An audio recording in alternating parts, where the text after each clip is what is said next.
மெய்வெளி சாலையம்பிலிருந்து வருகை புரிந்துள்ள மெய்வெளி துடிவாசகானந்தர் குமாரர் சாலை ஐயப்பன் அண்ணா அவர்களை முத்தி பேரை ஆற்ற அன்புடன் அழைக்கின்றேன்.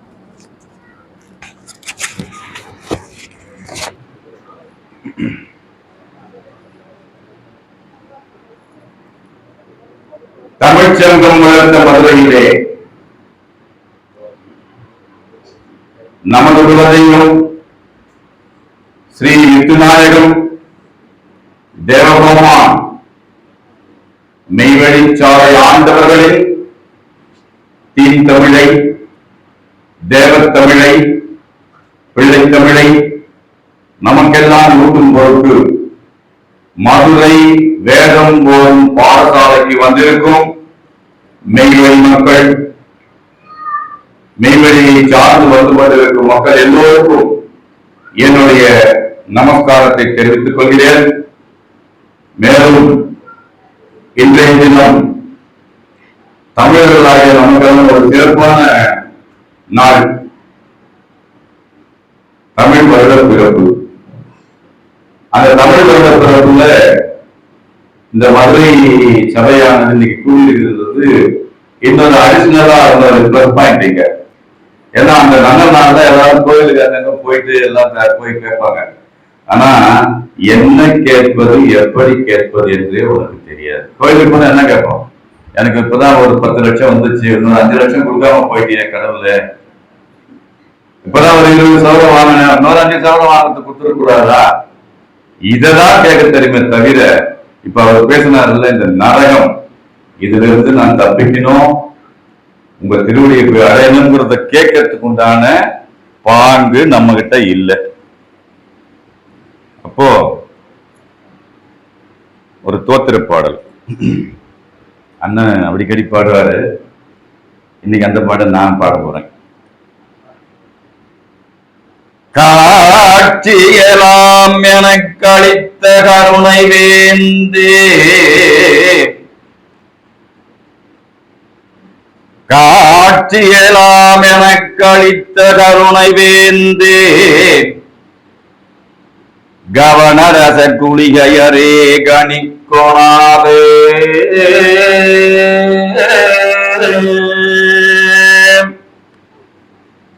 காட்சியெல்லாம் எனக்கு அளித்த கருணை வேந்தே, கவனரச குளிகையரே கணிக்கொணாதே,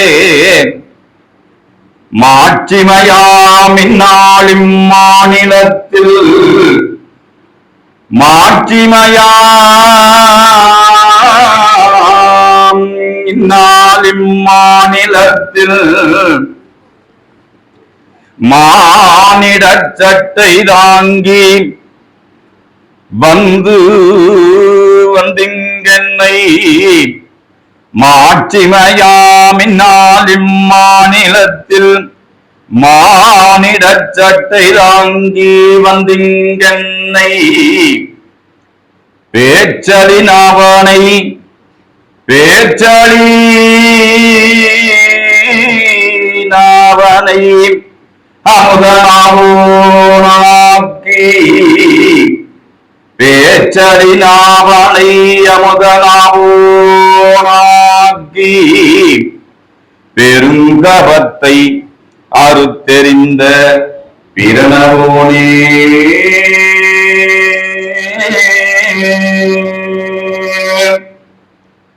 பிரணவனே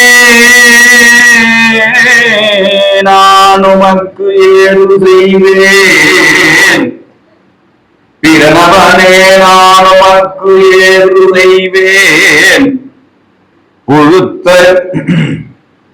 புழுத்தலையன் எனை வைரத்தலையனாக்கி, பிரணவனே நான் உமக்கு ஏது செய்வேன், புழுத்தலையன் எனை வைரத்தலையனாக்கி, இருத்தி வைத்த பெருமுதல் மாமுனியே தேவே,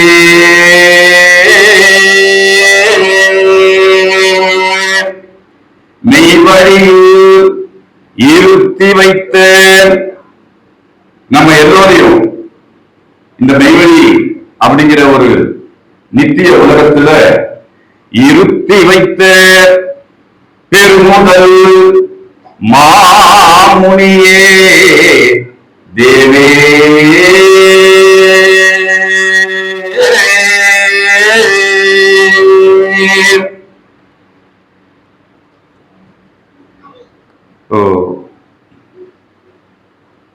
அண்ணா ராஜகுருன்னா வாக்கியம் படிச்சாரு.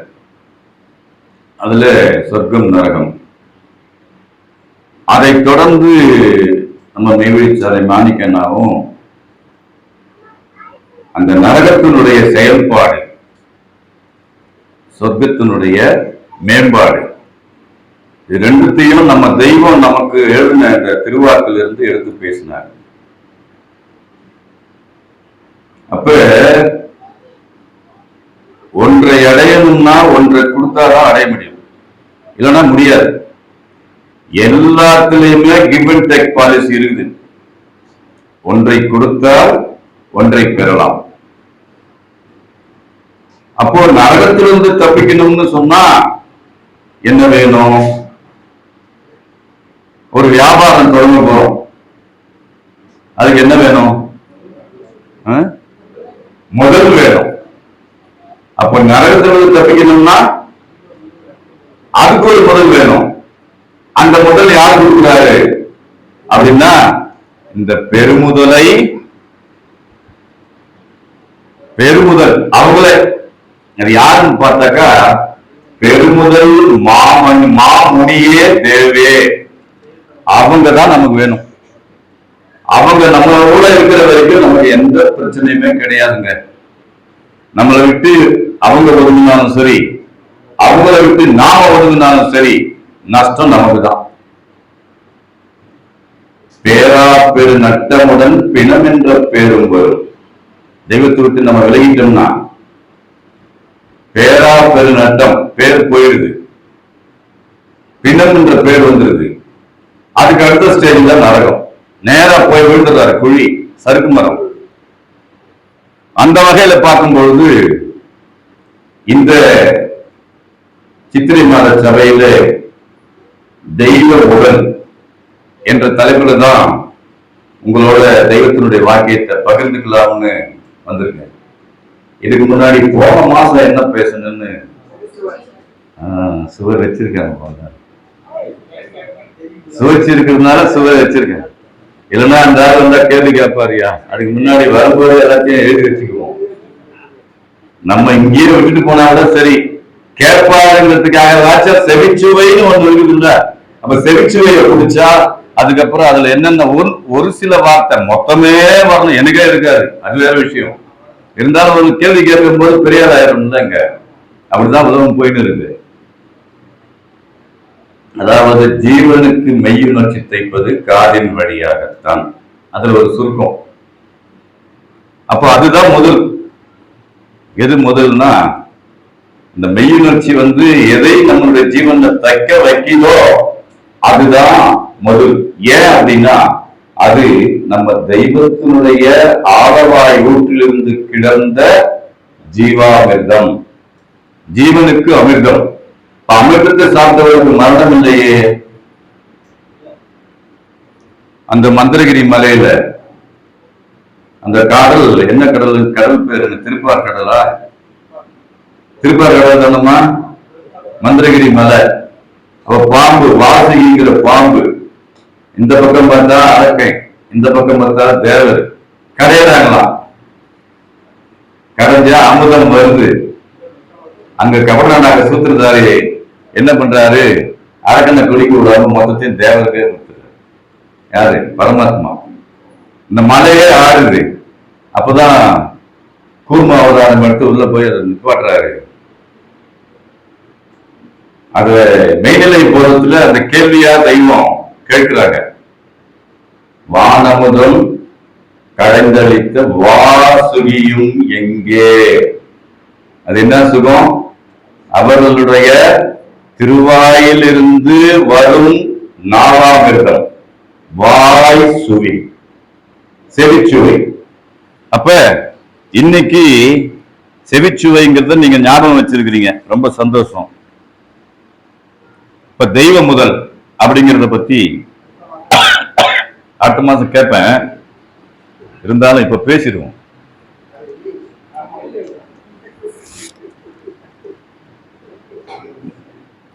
இந்த முதல பெறத்துக்கு நாம ஏதாவது பாடுபட்டோமா? ஒரே ஒரு உழைப்பு. நான் இங்க போய் உட்கார்ந்த, இந்த மலையில போய் தவம் பண்ண, அதை பண்ண, இதை பண்ணன்னு யாருன்னா ஒரு சிலர் இருக்கலாம். அது தேட்டமுடைய மக்கள் இல்லைன்னு சொல்ல முடியாது. நான் தான் நிச்சயமா தேடவே இல்லை. எங்க அப்பா சேர்ந்தாரு, சொன்னாரு, அப்ப புரியல. மெய்வழி இப்படிதான்பா, அந்த பருவம் வருது இல்ல, அப்ப சொல்லும் பொழுது நாங்க எல்லாருமே வெளியே இருந்ததுனால அந்த வெளி உலக பராக்கு தான் அதிகமா இருக்குது எங்க நினைவுல. தெய்வம் யாரு, அவங்க சாட்சாத் பரபிரம்மமாச்சே, அவங்களுடைய திருவடியை போய் நம்ம பற்றிக்கணும்னு சொன்னா அந்த நரக பிராப்தி கிடையாது, சொர்க்க பிராப்தி எளிதில் கிட்டி விடுமே அப்படிங்கிற நினைவோ எண்ணமோ சுத்தமா கிடையாது. ஏன்னா உள்ளதை உள்ளபடி யதார்த்தமா ஒத்துக்கிறது தான் வீரனுக்கு அழகு. நான் வீரன் கிடையாது. அதுக்காக என்னப்பா நீ வீரன் சொல்லிட்டு சொல்லாதீங்க. நம்ம எல்லாமே யமனுக்கு முன்னாடி வேடிகள். தெய்வம் ஒருத்தர் தான் ஆண்கள். அந்த வகையில பார்க்கும் பொழுது தெரியல ஏனோ தானன்ற வாழ்க்கை. ஆனா தினம் தொடர்ந்தோரை தொடர்ந்து கொண்டு அணைக்கும் சஞ்சீவியான நம்ம தெய்வம் ஒவ்வொருத்தரோட கூட இருந்து அப்பப்ப தட்டி தட்டி கொடுத்து, ஒரு இடத்துல கடுமையாகவும், ஒரு இடத்துல மென்மையாகவும், ஒரு இடத்துல இதமாகவும், ஒரு இடத்துல பண்ணாகவும், ஒரு இடத்துல பாடாகவும் சொல்லி பாடுபட்டு இப்படி சேர்த்து கொண்டாந்து ஒரு காம்பஸ்குள்ள வச்சுட்டாங்க. இது எதுக்காக மாசம் மாசம் இதை வச்சு என்ன பண்ண போறோம் அப்படின்னா, இந்த ஒரு நாள் வரலனாலும் கூட அது பாட்டுக்கு இறங்கினே இருக்கும். பேட்டரி சார்ஜ் போடலன்னா மெதுமெதுவா கலியம் வந்துடுவான். ஒரு மாசம் போலியா, ஏப்பா அவங்க 2 பேரும் சாலையில இருந்து வருவாங்க, எதையோ பேசிக்கிட்டு இருப்பாங்க, அடுத்த மாசம் போலாம்பா அப்படின்னு ஒரு ஆதரவா பேசுற மாதிரி வெளியே கொண்டு போயிடும். அடுத்த மாசம் இன்னும் 2 மாசம் பொறுத்து போனா போச்சு. அப்புறம் பார்த்தா வரவே மாட்டாரு. அவரையும் தெய்வம் விட மாட்டாங்க. தூண்டில் போடுறவங்கள அது மாதிரி பார்த்துக்கிட்டே இருப்பாங்க. எங்கடா இவன் சிக்குவான்னு அங்க போய் தட்டி விட்டாங்கன்னா, ஐயோ நம்ம மெய்வெளியில இருந்தோம், இங்க வந்து மாறிக்கிட்டுமே, திரும்ப ஓடியாத ஐயா, சரிவா இப்போ வாச்சும் வந்துட்டியே, தப்பிச்சுக்கோ. இதுதாங்க தெய்வத்துடைய குணம். அப்போ இந்த பாடு எப்படி கிடைச்சிது அவருக்கு? இவ்வளவு பேருக்கு சிங்கிள் நயா பைசா வாங்கினாங்களா? நம்மளா காணிக்கைன்னு ஒரு ஜீவ அந்த அதுலதான் நம்ம எண்ணம் இருக்கு. நம்மளுடைய உயிர் எதோட இருக்குன்னா பணத்துல இருக்கு. அதுக்காக பேருக்கு ஒரு காணிக்கையை போடுறாங்க. ஒரு 50 ரூபா சந்தா கட்டு. இன்னைக்கு ₹1,00,000 வரையில வச்சிருக்காங்க எல்லாமே. இருந்தாலும் அந்த ஆதிபிதா நரகம் பிராப்தி இல்லாத ஒரு வாழ்க்கைக்கு எவ்வளவு கட்ட சொல்ற? ஜீவிய சந்தா 50 ரூபா. பெருமா பெறாதே. இருந்தாலும் அந்த 50 ரூபாய அவங்களுக்கு பெருசா தெரிஞ்சது. அந்த காசுக்காரன் நம்ம அதுல வைக்கிறோம். அதுல ஒருத்தர் என்ன பண்ணி இருக்கிறாரு? மெய்வழி குழந்தை முத்துராஜா, திருச்சி லால்குடி. அவரு மெய்வழி பாசிபந்த ஆனந்தருடைய தோட்டத்துல வேலை பார்க்கிறார். அவரு அந்த நாள்ல 5 ரூபா பணம் கொடுத்து அனுப்பிச்சிருக்காரு. போய் பார்த்துட்டு வா, போய் தெய்வத்தை போய் பார்த்துட்டு வா. வர தெய்வம் வயக்காட்டுல வேலை பார்க்கணும், இவரு போய் வேலை செஞ்சுட்டு இருக்காரு.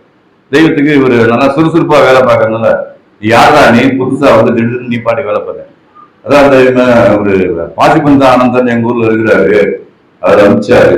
எதுக்கு அனுப்பிச்சாரு? என்னமோ நீங்க சபையில சேகரிக்கலாம், அதுல சேரத்துக்காக என்ன அனுப்பிச்சாரு, நான் சேரணும். சபையில சேர போறியா? பணம் வச்சிருக்கியா கேட்கறாங்க தெய்வம். இருக்குது. எவ்வளோடா இருக்குதுன்னா 3 ரூபா இருக்கு. டேய் 50 ரூபாடா, 50 ரூபா கட்டணும். ஐயோ 50 ரூபா என்கிட்ட இல்லையே. இது அவங்க சபை. யாரு? நம்ம சத்தியப்படி மூப்பல்ல அண்ணாங்களை காமிச்சு, இது என் சபை இல்லப்பா, என் சபை வேற, இது அவங்க சபை. ஆக அவங்க சபைக்கு நீ 50 ரூபா பணம் கட்டினாதான் உங்களை சேர்ப்பாங்க. கொஞ்சம் முழிக்கிறாரு. அப்புறம் தெரியுது, சரி தெய்வமே நீங்க ஒரு 50 ரூபா கொடுங்க, நீங்க ஒரு 50 ரூபா கொடுங்க, முதல் கொடுக்குறாரு தெய்வம். நான் வந்து வேலை செஞ்சு 10 ரூபாயா உங்களுக்கு கழிச்சிடுறேன். அப்படியாடா? அந்த யதார்த்தத்தை பாக்குறாங்க. கள்ளம் கபடம் இல்லாம கேட்கிறானே.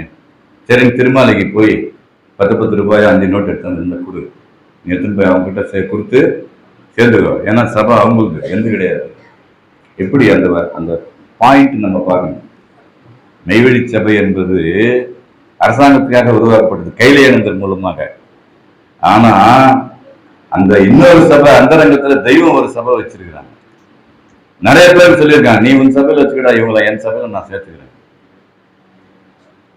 அதாவது பொன்னாட்டு மருமகன் புரந்த ரேட்டிலே பெயர் பொறித்திருக்கின்ற பேர்கள் மட்டும் தான் என்ற அந்த புரந்தரர் ஏது நம்ம கையில இருக்குதான்னா கிடையாது, அந்த புரந்தரர் கையில தான் இருக்குது. அப்ப அவருக்கு இது எப்படி கிடைச்சது? இந்த முதல் நம்ம கொடுக்குறாங்கல்ல, இந்த முதலை அவர்கள் எவ்வாறு பெற்றார்கள் அப்படின்னு பார்க்கும்பொழுது, எமது தனிமுதற் பெருமான் அவர்களிடத்தில், யார நம்ம பாட்டையா குறிப்பிடுறாங்க,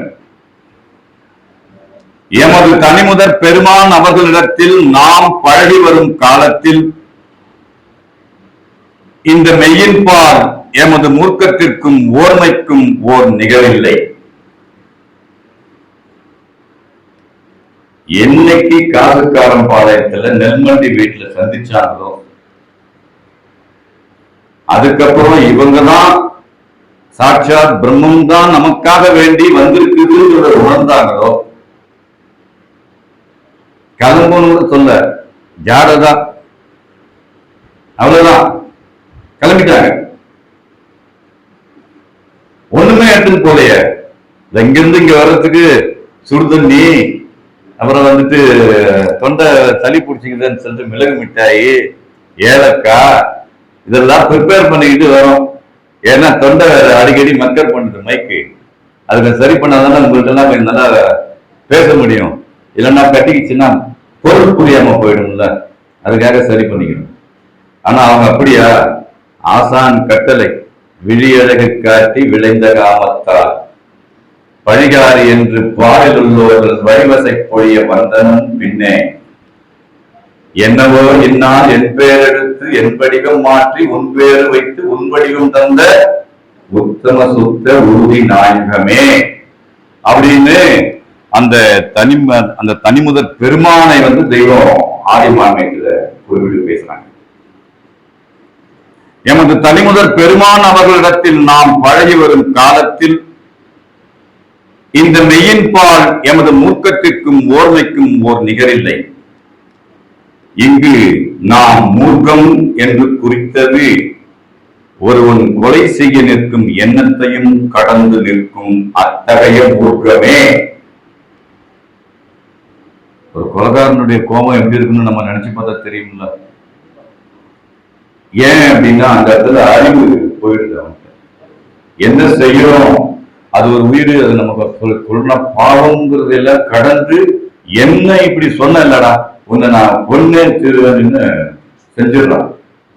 அப்புறம் தனியா போட்டு ஆயுள் தண்டனை கொடுத்த பின்னாடி அப்போ ஃபீல் பண்ணுவான்.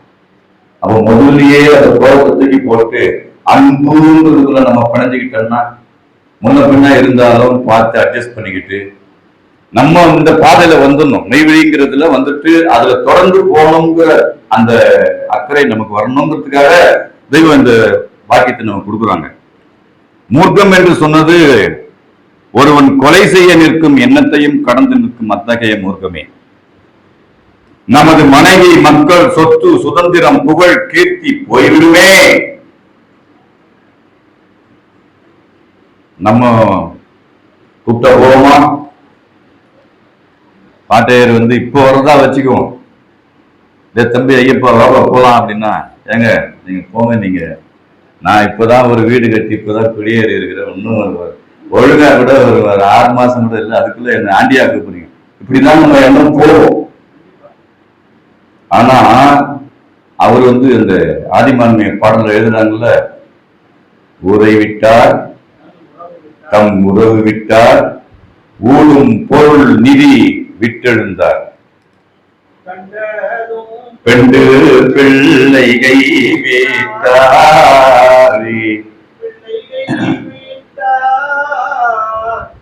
காதல் பீரப்பு தாய் தந்தை விட்டார், அதெல்லாம் விட்டாரு.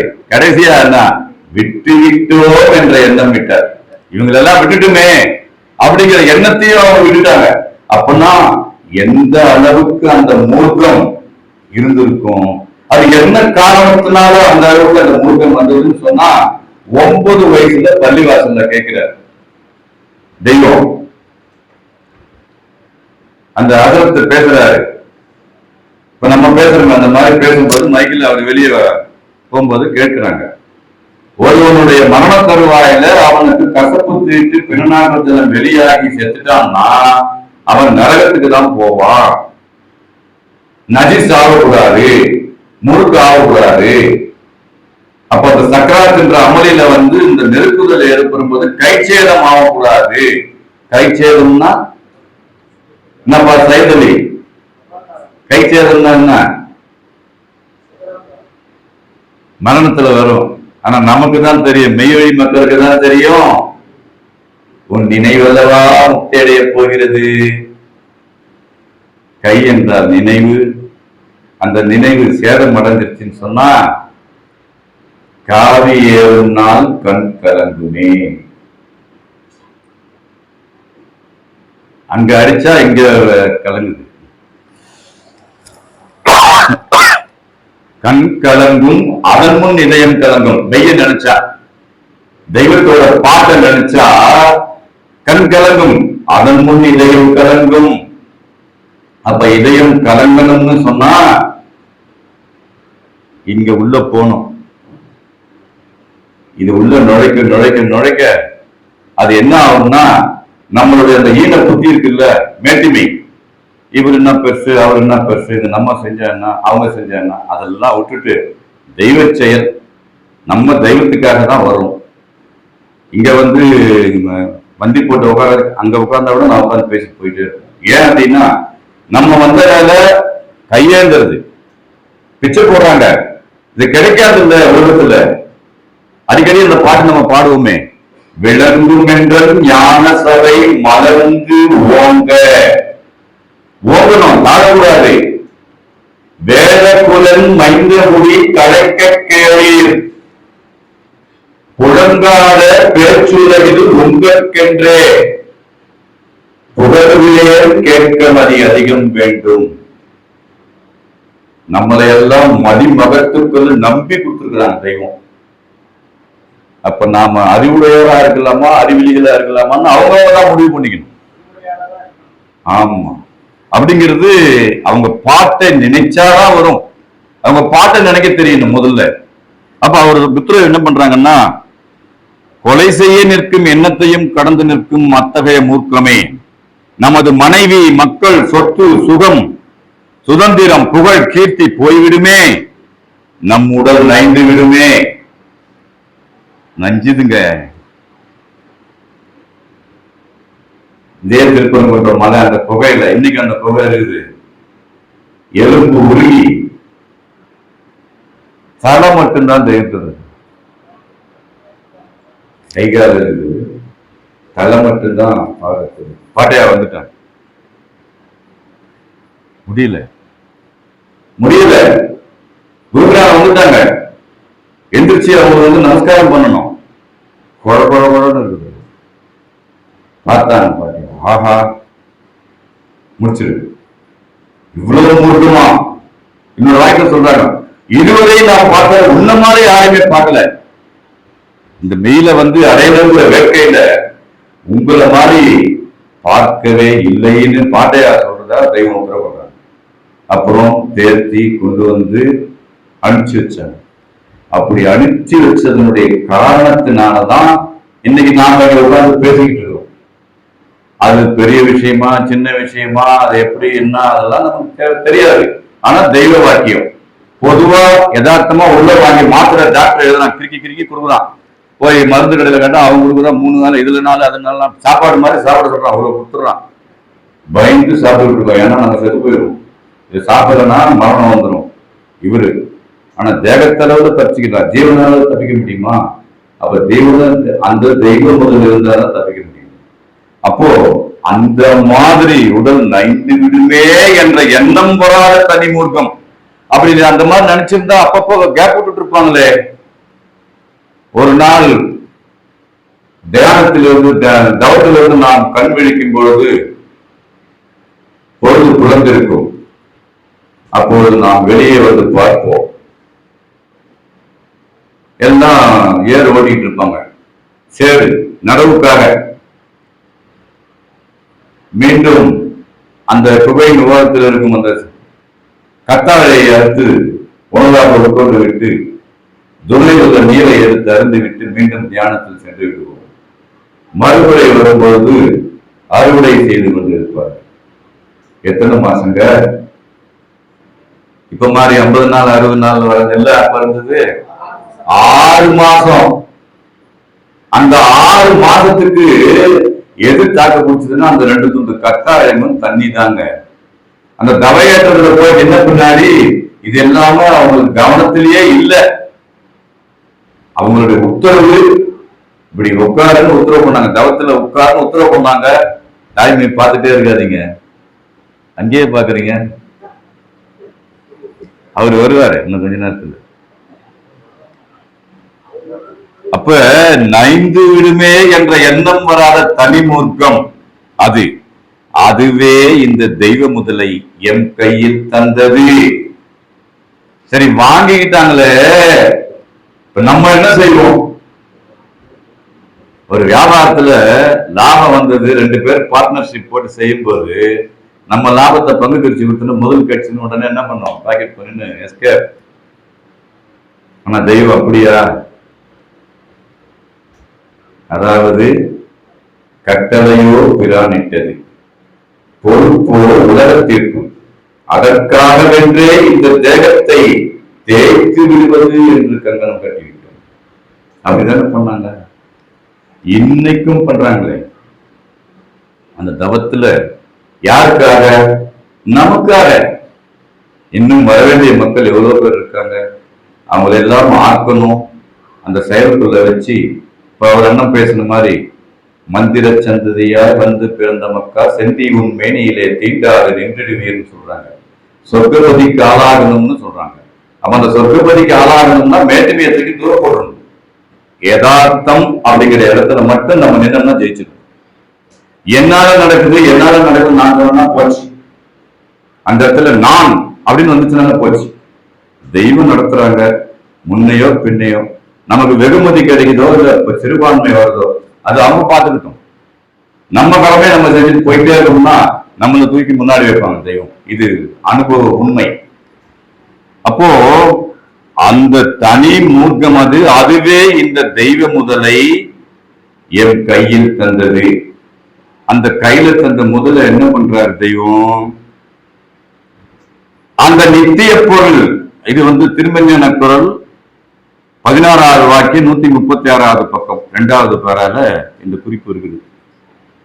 அந்த நித்திய பொருள் என் கைக்கு எப்படி வந்தது? அதற்காக இந்த உலக வாழ்க்கையை நாம் அர்ப்பணித்தோம். அதேதாங்க, அதற்காக இந்த உலக வாழ்வையே நாம் அர்ப்பணித்தோம். இவ்வுடலை தேய்த்தோம், எலும்பெல்லாம் பொடித்து சதையெல்லாம் பித்து பித்து கொடுத்தோம். யாருக்காக? நினைச்சு பாருங்களேன். நிஜமா தெய்வ நினைவுல இந்த வாக்கியத்தை கேட்டோம்னா எல்லாரும் கலகல கண்ணீர் சிந்தணும். வரமாட்டேங்குது, நெஞ்சல் கணக்கல்லாக இருக்கிறது. அது இலகணும்.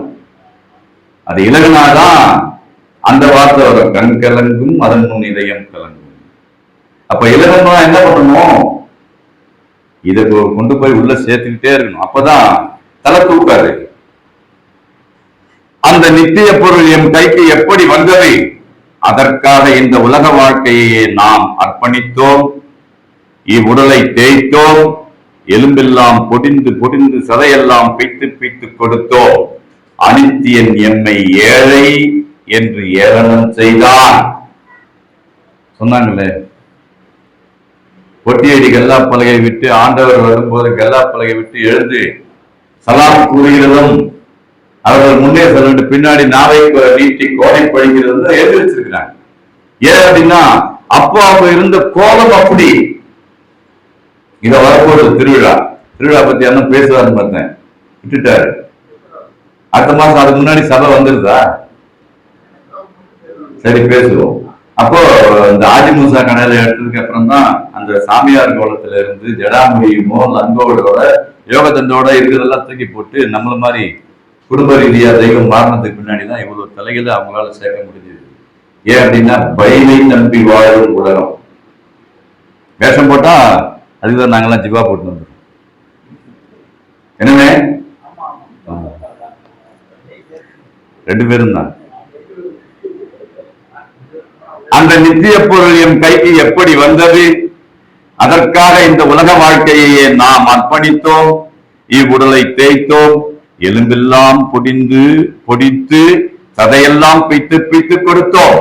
அனித்திய நம்மை ஏழை என்று ஏளனம் செய்தான்.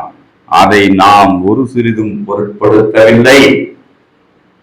என்னடா நம்ம இவ்வளவு பெரிய முதல் வச்சுக்கிற என்ன இப்படி சொல்றானா அப்படின்னு தைரியத்துக்கு வந்துச்சா? அடப்பாவி, நீ எங்கடா போவே? என்னை விட்டா வேற கதி இல்லையே இவனுங்களுக்கு. அந்த ஆரம்ப பிரச்சார படல மான்மியம் அதை படிச்சு பாருங்க, அப்படி இருக்கும். ஜனங்கள் கதகதம் என்று கலைந்து போகிறார்கள். இவர்கள் எங்கே போகிறார்கள்? இவர்கள் நம்மை விட்டால் வேற கதி இல்லையே அப்படிங்கிற நினைப்பு நமக்கு வரும். ஓ, இவர்களுக்கெல்லாம் வீடு வாசல் இருக்கிறது, நமக்கு ஒண்ணும் இல்லையே, இருக்கிறவர்களே மறந்துடுறாங்க. எப்படியாச்சும் இவனை திருப்பி இதுல கொண்டாந்து போட்டணும், அந்த எண்ணம் தான் மேலோடு இருந்தது தவிர தாம் வாழ்ந்து கொண்டிருக்கிற குடிசை நினைவுக்கு வரல தெய்வத்துக்கு. அதுக்காக வேண்டி இவர் இங்கேயே நிக்கிறாரேன்னு அவன் நினைச்சுக்கு போறான்னு சொல்லி கொஞ்ச தூரம் போவாங்க. போகும்போது புகை போல தாம் வாழ்ந்த குடிசை நினைவுக்கு, நமக்கு கூட ஒரு குடிசை இருக்கப்பா, இப்படி ஒரு தெய்வத்திட்ட நம்ம சிக்கிக்கிட்டு இருக்கோங்க. இதுல என்னங்க வரப்போகுது? சத்திய ஒருமைப்பாட்டு பிறவியரே அப்படின்னு எதுக்கு எடுத்து வச்சாங்க தெய்வம்? சாயந்தர நேரத்துல இன்னைக்கு காலையில பகமை இருக்கும், சாயந்தரம் அதெல்லாம் மறந்துட்டு சத்திய உத்தம பிறவியர்னு சொல்லிட்டு ஒன்னாயிடு. நீர் அரைச்சு நீர் விளங்குமா? பழமொழி இருக்கு. தண்ணி அரைச்சு தண்ணியை பாய்ஸ் கட்டி சொன்னாலும் அறுக்க ஒட்டிக்கும். தண்ணி கூட அறுக்கா மறுபடியும் அது ஒன்னதான் சேர்த்து கத்தி உள்ள போகும், தண்ணி மேல ஒன்னாயிடும். இந்த தத்துவம் எல்லாம் நம்மளுடைய அறிவுக்கு எட்டணுங்கிறதுக்காக தான் தெய்வம் வாக்கியமா இறக்கி வச்சிருக்காங்க. அதை கேட்டு சிந்தித்து தெளிவடைஞ்சி நம்மளுடைய லட்சியம் மெய்வழியை நோக்கி இருக்க வேண்டும், அந்த தெய்வ முதலை பெற வேண்டும் என்பதில் தான் நாம் குறியாக இருக்க வேண்டும். 5 நிமிஷம் வந்துருவார்.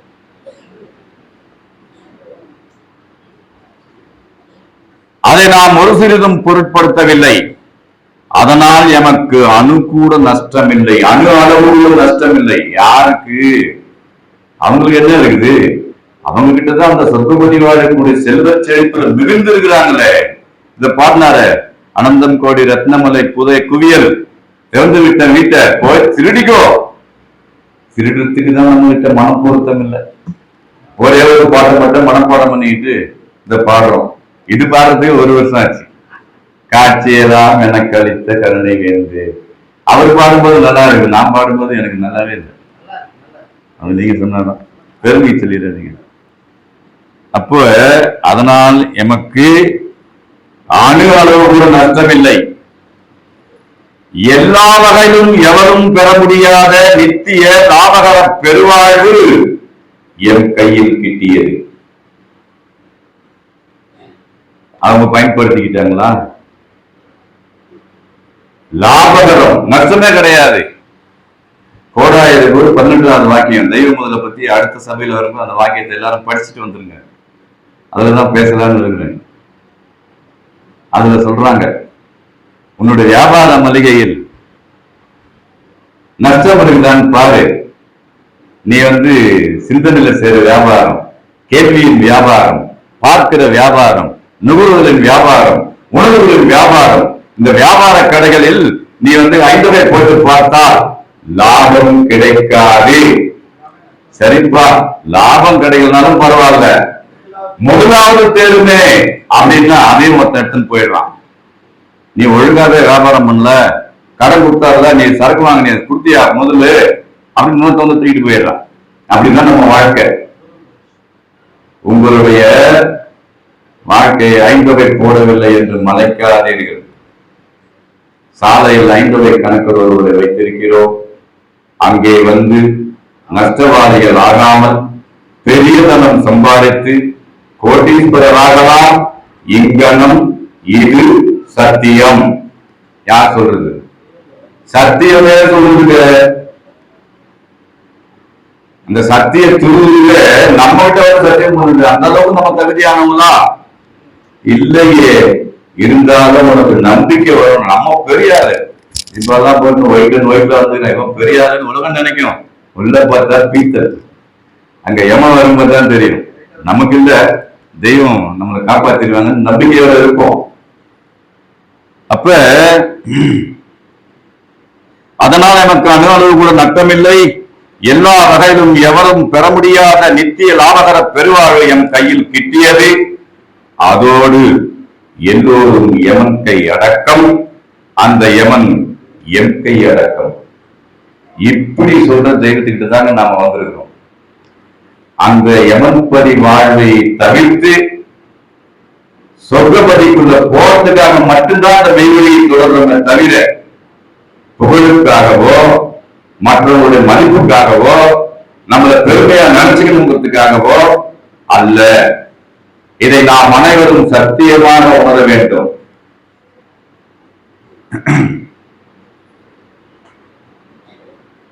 எல்லோரும் எமன் கை அடக்கம், அந்த யமன் எம் கை அடக்கம் என்ற யாரும் பெற முடியாத வல்லவம் நம் கையில் ஆச்சுது. இன்னும் உலகத்தில் உள்ள விலை மதிப்பு கடங்காத மனுத்தலைகளை எல்லாம் விலை கொடுத்து வாங்கும் அளவிற்கரிய விலை கொடுத்து வாங்கும் மணப்பதற்கரிய பெரு நிதியமும் என் கையில் இருக்கிறது. இத நமக்கு எந்த கிரயமும் வாங்காம தான் தெய்வம் இலவசமா கொடுக்குறாங்க. பெருநிதியம்.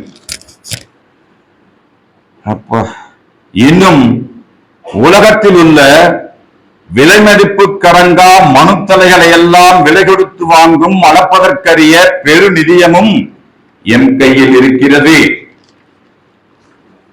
இவ்வாறெல்லாம் இருப்பினும் நாம் ஒரு ஆண்டிதானே. நம்ம தோற்றத்துக்கு அப்படித்தான் தெரிஞ்சாங்க. ஆனா யமனை ஜெயிக்கக்கூடிய வல்லபம் பெற்றவர்களா இருந்தாங்க. இருப்பினும் நாம் ஒரு ஆண்டிதானே. என்ன ஆண்டி?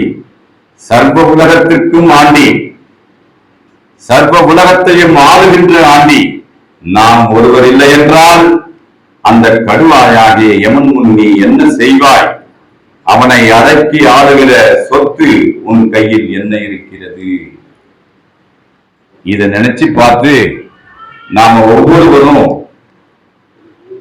இந்த மெய்வெளியில நிலைச்சு நிக்கிறதுக்காக வேண்டிய ஒரு முயற்சியில நாம் அனைவரும் ஈடுபடணும். நமக்கு யார் அதை கொடுக்குறாருன்னா அதை வந்துட்டாரு.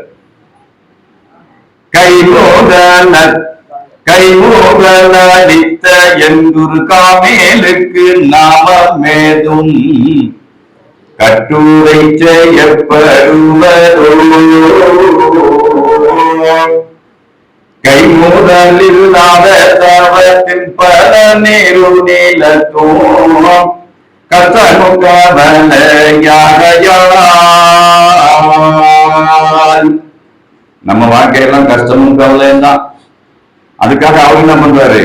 கைமூகலிக்கும் காவத்தோட வந்திருக்கரிசி காணுமை கூலத்தோராயினும்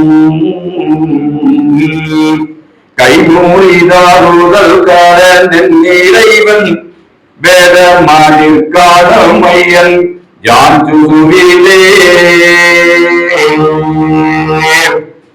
என்று கூறி நமது பெருமான் அவர்களின் கை முதலாகிய நம்முடைய நினைவை அவர்களுடைய பாதாள விந்தங்களிலே பரிபூர்ண சரணாகதி தத்துவத்திலே அடைக்கலம் பூண்டு அவர்கள் அதற்கு நிற்கும் நிகழ்ச்சி குருவாரிலே மனம் கூடி சேர்ந்து வேதகமில்லா வாழ்க்கையில் ஒரு ஒற்றுமையுடன் வாழ்ந்து நாம் எல்லோரும் அந்த தெய்வ முதலை பெற்று சொர்க்கப்படி போய் சேர ஆயத்தமாய் இருப்போமாக என்று கூறி எனது முத்திப்பேருவை மீண்டும் மெய்வழி வேதமோடு பாடசாலை மதுரையிலே மீண்டும் முழங்கும். எல்லோருக்கும் நமஸ்காரம், நமஸ்காரம், நமஸ்காரம்.